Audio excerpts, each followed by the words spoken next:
9장. 여호와께서 모세에게 이르시되 바로에게 들어가서 그에게 이르라. 히브리 사람의 하나님 여호와께서 말씀하시기를 내 백성을 보내라. 그들이 나를 섬길 것이니라. 내가 만일 보내기를 거절하고 억지로 잡아두면 여호와의 손이 들에 있는 내 가축 곧 말과 나귀와 낙타와 소와 양에게 더하리니 심한 돌림병이 있을 것이며 여호와가 이스라엘의 가축과 애굽의 가축을 구별하리니 이스라엘 자손에게 속한 것은 하나도 죽지 아니하리라 하셨다 하라 하시고, 여호와께서 기한을 정하여 이르시되 여호와가 내일 이 땅에서 이 일을 행하리라 하시더니 이튿날에 여호와께서 이 일을 행하시니 애굽의 모든 가축은 죽었으나 이스라엘 자손의 가축은 하나도 죽지 아니한지라. 바로가 사람을 보내어 본즉 이스라엘의 가축은 하나도 죽지 아니하였더라. 그러나 바로의 마음이 완강하여 백성을 보내지 아니하니라. 여호와께서 모세와 아론에게 이르시되 너희는 화덕에 제 두 움큼을 가지고 모세가 바로의 목전에서 하늘을 향하여 날리라. 그 재가 애굽 온 땅에 티끌이 되어 애굽 온 땅의 사람과 짐승에게 붙어서 악성 종기가 생기리라. 그들이 화덕의 재를 가지고 바로 앞에 서서 모세가 하늘을 향하여 날리니 사람과 짐승에게 붙어 악성 종기가 생기고 요술사들도 악성 종기로 말미암아 모세 앞에 서지 못하니 악성 종기가 요술사들로부터 애굽 모든 사람에게 생겼음이라. 그러나 여호와께서 바로의 마음을 완악하게 하셨으므로 그들의 말을 듣지 아니하였으니 여호와께서 모세에게 말씀하심과 같더라. 여호와께서 모세에게 이르시되 아침에 일찍이 일어나 바로 앞에 서서 그에게 이르기를 히브리 사람의 하나님 여호와의 말씀에 내 백성을 보내라. 그들이 나를 섬길 것이니라. 내가 이번에는 모든 재앙을 너와 내 신하와 내 백성에게 내려 온 천하에 나와 같은 자가 없음을 내가 알게 하리라. 내가 손을 펴서 돌림병으로 너와 내 백성을 쳤더라면 내가 세상에서 끊어졌을 것이나 내가 너를 세웠음은 나의 능력을 내게 보이고 내 이름이 온 천하에 전파되게 하려 하였음이니라. 내가 여전히 내 백성 앞에 교만하여 그들을 보내지 아니하느냐. 내일 이맘때면 내가 무거운 우박을 내리리니 애굽 나라가 세워진 그 날로부터 지금까지 그와 같은 일이 없었더라. 이제 사람을 보내어 내 가축과 내 들에 있는 것을 다 모으라. 사람이나 짐승이나 무릇 들에 있어서 집에 돌아오지 않는 것들에게는 우박이 그 위에 내리리니 그것들이 죽으리라 하셨다 하라 하시니라. 바로의 신하 중에 여호와의 말씀을 두려워하는 자들은 그 종들과 가축을 집으로 피하여 들였으나 여호와의 말씀을 마음에 두지 아니하는 사람은 그의 종들과 가축을 들에 그대로 두었더라. 여호와께서 모세에게 이르시되 너는 하늘을 향하여 손을 들어 애굽 전국에 우박이 애굽 땅의 사람과 짐승과 밭의 모든 채소에 내리게 하라.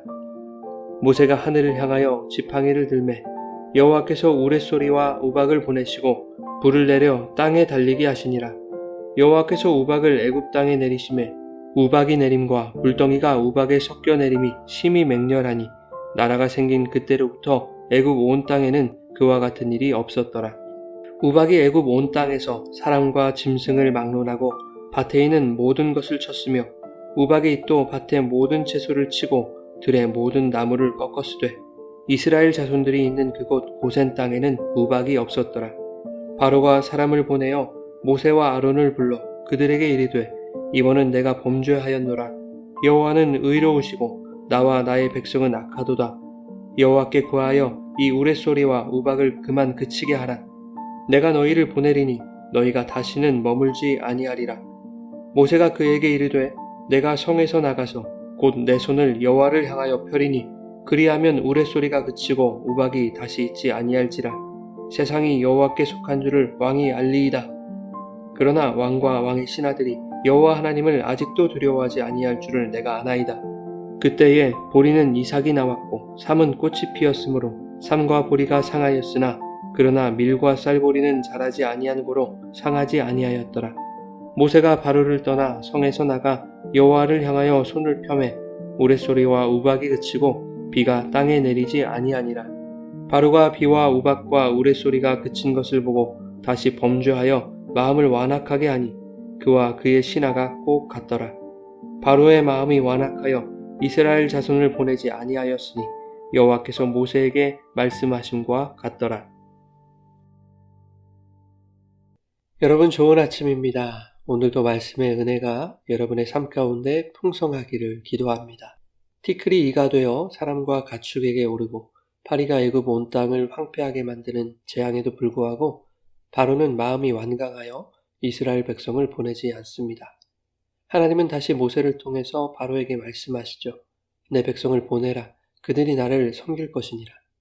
그러나 보내기를 거절하고 억지로 잡아둔다면 다음과 같은 일이 일어날 것이라고 예고하십니다.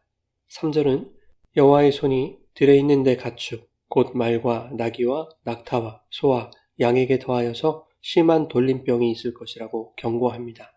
그러나 4절에서는 이스라엘과 애굽의 가축을 구별하여 이스라엘에 속한 것은 죽지 않을 것이라고 말씀하시죠. 여러분, 하나님이 모세를 통해 예고하셨던 5번째 재앙은 들에 있는 가축이 돌림병에 걸리는 재앙이었습니다. 그 말은 가축이 들에 있지만 않다면 재앙을 피할 수도 있다는 말인 것이죠. 5절에 보면 하나님은 돌림병을 당장 내리지 않으시고 기한을 정하셨습니다. 여호와가 내일 이 땅에서 이 일을 행하리라. 그러나 결과적으로 애굽의 모든 가축은 죽었습니다. 6절은 이렇게 말씀하죠. 이튿날에 여호와께서 이 일을 행하시니 애굽의 모든 가축은 죽었으나 이스라엘 자손의 가축은 하나도 죽지 아니한지라. 하나님은 내일 이 일을 행하시겠다고 기한을 정하여 예고하셨지만 바로는 하나님의 말씀을 무시하고 이튿날이 되기까지 어떠한 대비도 하지 않은 것입니다. 성경은 우리에게도 내일이 반드시 찾아올 것이라고 경고합니다. 그러니 회개하고 근신하며 깨어서 기도함으로 내일을 준비하라고 교훈하십니다. 그러나 그 말씀을 듣지 않고 내일을 대비하지 않는다면 그에게는 재앙의 이튿날이 찾아온다는 것을 바로의 이야기로 우리에게 경고하시는 것이죠. 그런가 하면 하나님이 애굽의 가축에 돌림병의 재앙을 내리시는 이유가 있습니다. 애굽에서 가축은 숭배의 대상이었습니다.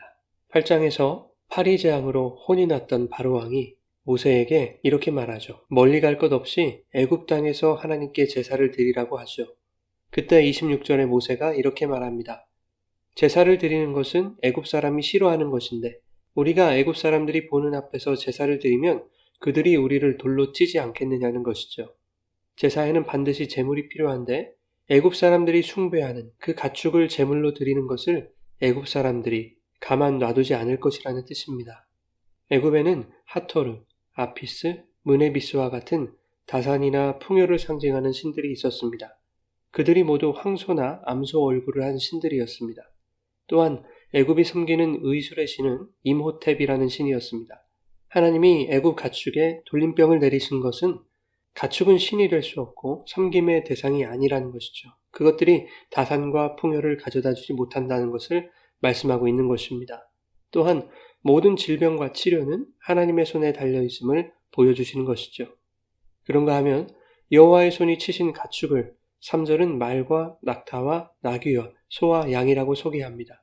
그런데 이 가축이 의미하는 것은 애굽이라는 나라의 존립 기반을 상징하는 것이기도 하죠. 말은 전쟁에 필요한 군사력을 나타내고 나귀와 낙타는 물자의 운송수단을 나타냅니다. 그리고 소와 양은 양식을 의미하는 것이죠. 하나님은 국가와 백성의 존립 기반을 치심으로써 그 위에 계시는 하나님만이 온 세상의 통치자임을 나타내고 계시는 것입니다. 여러분, 바로는 이미 5번의 재앙을 경험했습니다. 그럼에도 불구하고 사람을 보내어 이스라엘에 속한 가축들이 어떻게 되었는지를 확인합니다. 하나님이 구별하셨으니 이스라엘의 가축은 하나도 죽지 않았습니다. 그러나 바로는 그것을 알고도 마음이 완강하여 백성을 보내지 않죠. 그러자 하나님은 바로에게 어떠한 예고도 없이 모세를 통해 6번째 재앙을 내리십니다. 화덕에 재 2움큼을 가져다가 모세가 바로의 눈앞에서 하늘을 향하여 날리자 그 재가 애굽 온 땅의 사람과 짐승에 붙어서 악성 종기가 생겼습니다. 이 또한 하나님이 애굽의 우상숭배 행위를 차용하여 무언가를 설명하시려는 것입니다. 애굽에는 인간을 제물로 바쳐서 그 재를 하늘로 날리는 제의가 있었습니다. 지극히 높은 하늘의 위대한 어머니라고 불리는 네이트 혹은 네트라고 불리는 신을 향하여 인간 제물의 재를 뿌리면 하늘로부터 흩날려진 그 재가 떨어지는 곳에는 모든 악이 사라진다라고 믿었습니다. 즉 네이트 신이 재로 뿌려진 인간과 땅의 죄를 받아 하늘에서 다시 그것을 복으로 뿌려주는 그림입니다. 그런데 애굽에서 제물로 희생되는 사람들은 외국인들이었고 주로 히브리인들이었습니다. 그런가 하면 오늘 본문에서 하나님이 모세와 아론에게 준비하게 하신 그 제는 화덕 속에 있던 제였죠. 화덕은 이스라엘 백성이 벽돌을 굽던 풀무를 말합니다. 그것은 이스라엘의 고된 노예 생활을 상징하고 있을 뿐 아니라 이 풀무의 불이 너무 뜨거워서 죽는 사람들도 많았다고 하죠. 즉 화덕의 재는 이스라엘의 고난과 고통의 증거인 것입니다. 그런데 그 재가 하늘로 뿌려지자 애굽이 섬기던 하늘의 신이 그것을 복으로 돌려주기는커녕 온 애굽 사람과 짐승에게 악성존귀로 돌아오더라는 것이죠. 이것은 이스라엘을 괴롭히던 바로와 애굽의 잔인함이 그들에게 그대로 되돌아가게 된다는 것을 말하고 있는 것입니다. 그 일을 겪고도 바로는 회개하지 않습니다. 하나님이 바로의 마음을 완악하게 하셨기 때문입니다. 여기서 완악하게 하셨다는 것은 하나님이 그의 마음속에 악한 마음을 심으셨다는 것이 아닙니다. 바로의 악한 성품 그대로 내버려 두셨다는 것이죠. 즉 바로는 악성존귀라는 극심한 육체적 고통을 겪으면서도 깨닫지 못하고 있는 것입니다. 여러분, 이것은 인간에게 아무리 힘겨운 육체적 고통이 주어지더라도 그것만으로는 회개에 이를 수 없는 인간의 불가능함과 전적 타락성을 보여주고 있는 것입니다. 하나님이 그를 선택하지 않으면 인간의 성품만으로 여호와께로 결코 돌아갈 수 없는 것이죠. 그러니 성도가 그리스도를 주로 고백하고 여호와를 나의 하나님으로 고백하는 것은 하나님이 성도를 선택하셨다는 증거인 것이죠. 16절은 바로를 향해 이렇게 말씀하고 있습니다. 내가 너를 세웠음은 나의 능력을 내게 보이고 내 이름이 온 천하에 전파되게 하려 하였음이니라. 바로도 하나님이 선택하여 세우신 피조물이라는 것입니다. 그러나 그를 택하신 것은 출애굽기의 10가지 재앙을 그에게 나타내심으로 하나님의 능력과 여호와의 이름을 온 천하에 전파되게 하려는 목적으로 그를 택한 것이라고 말씀하고 있는 것이죠. 칼빈이 말하고 있듯이 선택에는 구원과 유기의 두 가지 측면이 있다는 것을 오늘 말씀에서 보여주고 있는 것입니다. 즉 바로처럼 유기에 처해진 자들은 아무리 재앙을 경험하고 고통을 받아도 반성하거나 회개할 수 없는 것이죠.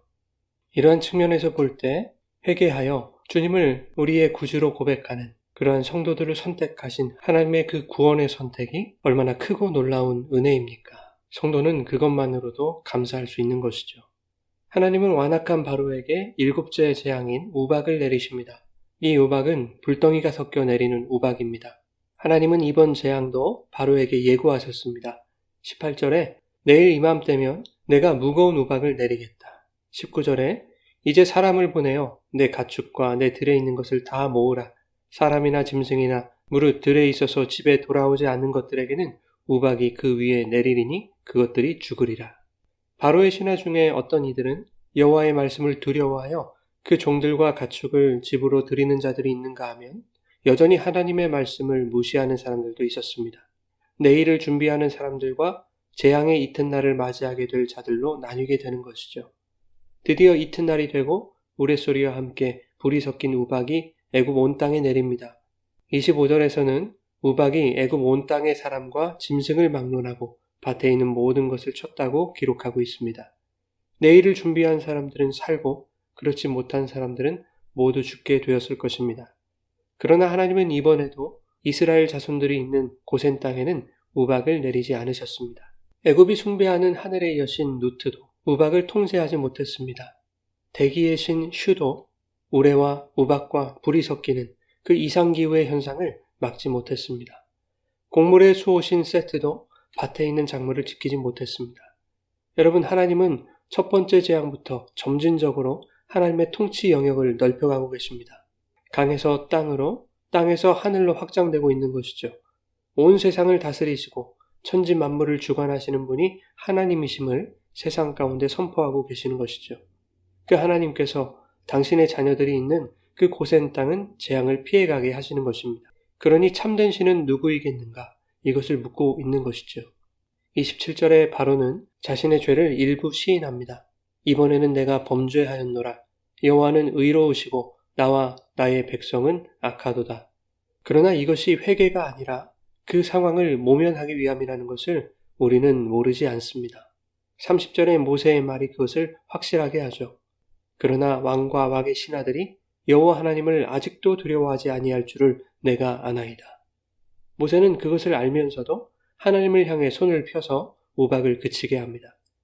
그러나 여러분, 우박이 밭에 있는 모든 것을 상하게 했습니다. 이삭을 냈던 보리와 꽃을 피웠던 삶은 모두 우박에 상해버렸습니다.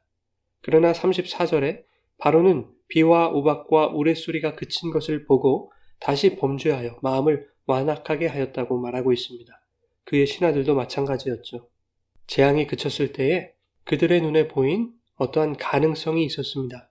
아직 밀과 쌀보리는 자라지 않은 시기였기 때문에 시간이 조금 걸리더라도 밀과 쌀보리의 수확은 기대해 볼 수 있다는 기대와 가능성을 본 것이죠. 여러분, 인간은 이 작은 가능성에 무한한 기대를 품습니다. 그러나 인간이 의지하는 모든 것들이 도리어 인간에게 재앙으로 돌아왔음을 우리는 출애굽기의 재앙들을 통해서 배워가고 있습니다. 인간의 가능성은 인간이나 환경이나 상황에 있지 않습니다. 우리의 가능성은 오직 하나님에게 있고 그분을 기대하는 삶이 재앙 없는 삶인 것이죠. 하나님은 우리에게 내일이라는 기한을 허락하셨습니다. 그래서 오늘 여전히 세상을 주인 삼고 기대하는 헛된 마음을 정리할 기회를 주고 계시는 것이죠. 그렇게 내일을 준비하는 자에게는 영원한 고센 땅의 복이 주어질 것입니다. 그러나 이튿날까지도 완악한 마음 그대로 버티는 자들에게는 그날은 재앙의 날이 될 것입니다. 이것을 기억하시고 오늘 우리가 주인 삼았던 모든 우상적 요소를 비워내며 구별된 고센 땅에서 주님의 은총을 기대하는 복된 날이 되시기를 예수님의 이름으로 축원합니다.